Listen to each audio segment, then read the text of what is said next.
Karibu The Gold Voice, sauti ya uponyaji kwa waliojeruhiwa. Leo tunajifunza somo lenye uzito mkubwa sana katika maisha yetu ya kijamii: maumivu ya ndoa nyingi. Hili ndilo somo letu ambalo tutajifunza katika siku ya leo. Ni somo ambalo linaumiza sana na limebeba maumivu makubwa sana, lakini linaweza kuponya. Ulisikilize kwa umakini, maana nafsi yako imefichwa katika maneno haya. Ndoa nyingi zimebeba maumivu, na mara kadhaa maumivu ya ndoa hayapigi kelele. Maumivu ya ndoa yapo, ila yanaua taratibu kila siku. Lakini haya maumivu hayaji tu ili mradi yamekuja. Haya maumivu hayatokei tu from nowhere. Haya maumivu ndani ya ndoa yana vyanzo vyake. Lakini hivi vyanzo vya maumivu ndani ya ndoa vinaletwa na wanandoa wenyewe. Lakini wanandoa wenyewe kuna vitu ambavyo wasipovigundua kwamba vile ni vyanzo vya maumivu ya ndoa yao, wanaweza wakawa wanavipuuza sana. Lakini leo The Gold Voice tumekuletea nuru ya dhahabu na ya kifahari pia, ambayo tumekuja kuangaza katika jamii, lakini pia katika mioyo ambayo imejeruhika, ili kuweza kuleta nuru hiyo na mioyo hiyo iweze kurejea na kupata tumaini jipya kwamba upendo una uwezo wa kurejeshwa tena na maumivu yakatoweka katika ndoa nyingi. Karibu, endelea kutusikiliza, kwa sababu tumeleta maneno mazito yenye hekima na yaliyobeba rehema na upendo wa dhati juu ya maisha ya ndoa. Na kuletea vyanzo ambavyo vina uwezo wa kupelekea maumivu makubwa sana katika maisha ya ndoa. Chanzo namba moja ambacho kina uwezo wa kuleta maumivu makubwa ndani ya ndoa, na kisipochukuliwa hatua kina uwezo wa kupelekea ndoa hiyo kuvunjika au wanandoa kujeruhika zaidi, hata kutoweka katika maisha yao ya uhai. Chanzo nambari moja ni kukosa mawasiliano. Ndoa ambayo ina wanandoa ambao hawana mawasiliano, hiyo ndoa imekwisha kufa hata kabla hao wanandoa hawajaona kwamba hiyo ndoa imekufa. Mawasiliano ni msingi pekee ambao maumivu yanaujenga. Mawasiliano ni msingi pekee ambayo ili maumivu yaweze kutengeneza na kushika hatamu, lazima yaweze kujikita hapo. Nambari moja, lazima mawasiliano yaweze kufariki ili maumivu yaongezeke. Ukikuta ndoa ina maumivu makali na wanandoa wake wanataarabika, ukijua chanzo kikubwa ni mawasiliano. Mawasiliano ni kitu cha msingi sana kwenye maisha yetu ya ndoa. Ili tuweze kutengeneza uchumi bora wa familia, tunatakiwa kutengeneza mawasiliano. Ili tuweze kutengeneza familia ambayo inamjua Mungu na ina hofu ya Mungu, tunatakiwa kutengeneza mawasiliano. Lakini mawasiliano yanapotoweka kwenye ndoa, ukijua kabisa kwamba hiyo ndoa haiwezi kuwa na furaha, ila hiyo ndoa itakuwa ina utajiri mkubwa na mawimbi makubwa ya maumivu, ambayo hayo maumivu yanakuwa yanaua taratibu kila siku. Mwisho wa siku hiyo ndoa lazima iweze kujeruhika. Ili tuweze kutengeneza maumivu makali kwenye ndoa zetu, tuwe mawasiliano. Ili tuweze kutengeneza ndoa yenye furaha kubwa sana kwenye maisha yetu, tunatakiwa tutengeneze mawasiliano. Hivyo mawasiliano ni chanzo kikubwa sana cha maumivu ya ndoa nyingi katika jamii yetu. Lakini chanzo namba 2 cha maumivu ya ndoa ni matarajio yasiyowekwa wazi. Wanandoa wengi kabla hawajaweza kuingia kwenye ndoa wanakuwa na matarajio mengi sana. Wanandoa wengi kabla hawajaingia kwenye ndoa wanakuwa wana vitu ambavyo wanavitazama kwenye ndoa zao katika misingi ya skrini ya roho. Maana kila mtu anakuwa na matarajio fulani kutoka kwa mwenzie. Anakuwa na kitu fulani ambacho anakitarajia kutoka kwa mume wake. Anakuwa na kitu fulani anakuwa anakitarajia kutoka kwa mke wake. Sasa matarajio haya mme asipoyaweka wazi, lakini pia matarajio haya mke asipoyaweka wazi, yana uwezo wa kuwa chanzo kikubwa sana pia cha maumivu, kwa sababu hujaweka wazi aina ya maisha unayotaka kuyaishi, hujaweka wazi aina ya tabia ambazo unataka mmeo aziondoe, hujaweka wazi aina ya lifestyle ambayo unaitaka kwenye ndoa yako. Sasa kwa sababu haya mambo hayajawekwa wazi, mwenzi wako hawezi kujua nini ambacho unakitaka kwenye hiyo ndoa. Kwa hiyo moja kwa moja ataanza kuishi maisha ambayo wewe haujayatarajia. Sasa anapoanza kuishi maisha ambayo hujayatarajia, maana yake moja kwa moja maumivu yataanza kutengenezeka kwenye nafsi yako. Sasa maumivu yanapoanza kutengenezeka kwenye nafsi yako, hauwezi kuifurahia ndoa tena. Sasa unapokosa kuifurahia ndoa yako, maana yake moja kwa moja hii ndoa inaanza kufa taratibu taratibu. Sasa inaanzaje kufa taratibu taratibu? Maana yake unaanza kuhamisha ule upendo, kwa sababu umekosa maisha yale ambayo ulikuwa unayatarajia kwenye ndoa yako. Hivyo matarajio yasiyowekwa wazi ni chanzo kikubwa sana cha maumivu kwenye ndoa.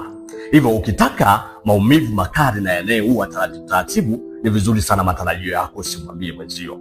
Hapo utakuwa umetengeneza na utakuwa umefaulu kutengeneza maumivu makali zaidi ambayo yana uwezo kuendelea kukuua taratibu taratibu. Lakini ukitaka uepushe maumivu kabisa kwenye ndoa yako, anza kuyaweka wazi matarajio yako kwenye ndoa yako.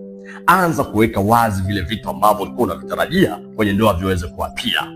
Hapo utakuwa umetengeneza furaha kubwa ambayo itafuta kila aina ya maumivu kwenye ndoa yako.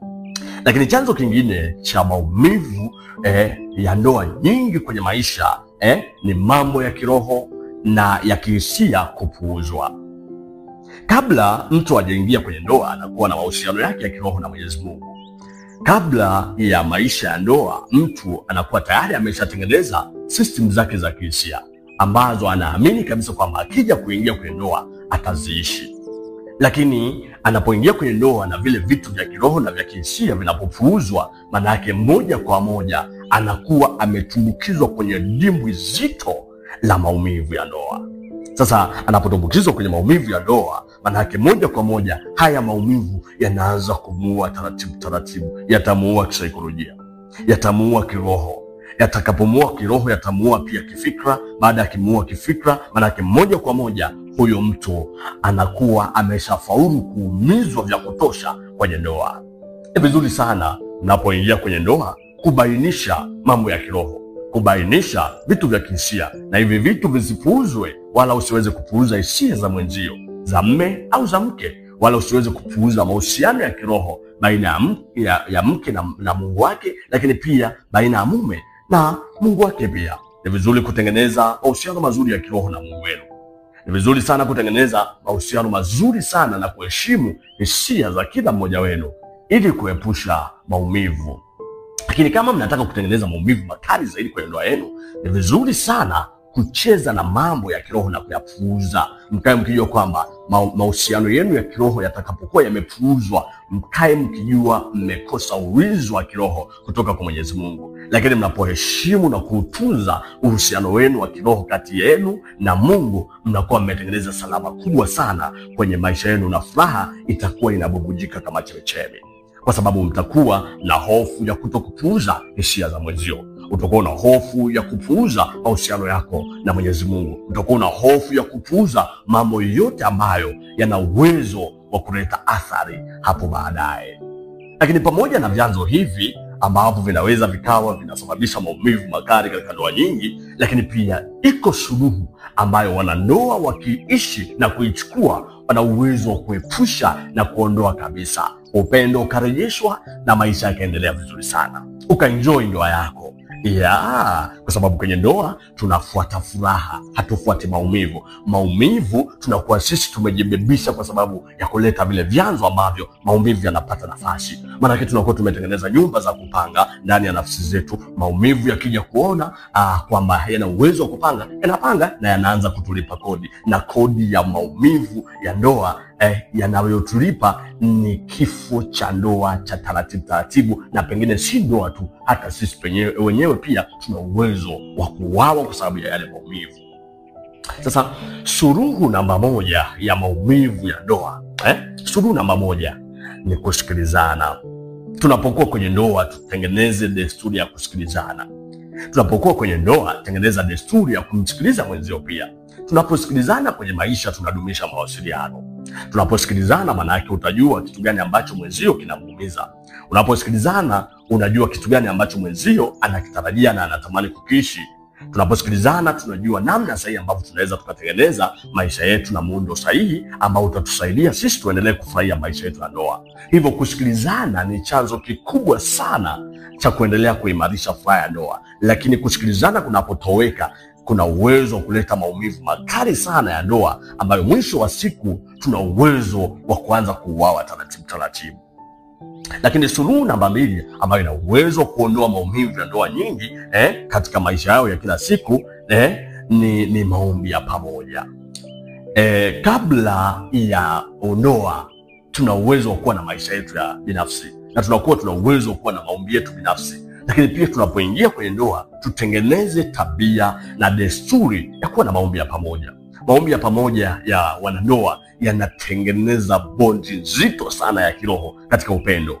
Manake ule upendo unastiki kiroho. Mimi ninapotaka kumkosea mke wangu, najua kabisa kabla hata sijamkosea, roho yangu inanisuta, inawaka moto kwamba usikifanye hichi kitu, kwa sababu ni athari kubwa kwa mkeo.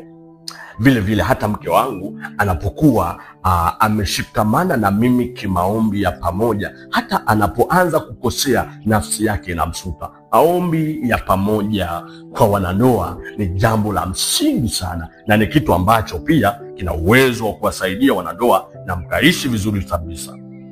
Hivyo maombi ya pamoja ndani ya ndoa ni suluhu kubwa sana ya maumivu, kwa sababu unapokuwa na maombi ya pamoja kutakuwa kuna toba.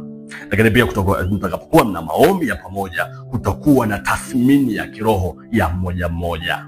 Hivyo tengenezeni desturi ya kuwa na maombi ya pamoja wanandoa, ili kuondoa maumivu ambayo yana uwezo wa kuanza kuja kuwaua taratibu. At the end of the day, tunakutana na single mother, tunakutana na single father. Ni kwa sababu gani? Sio wenza wao wamefariki, isipokuwa wameachana kwa sababu ya maumivu ambayo hawawezi kueleza, isipokuwa wataishia kusononeka na kulia.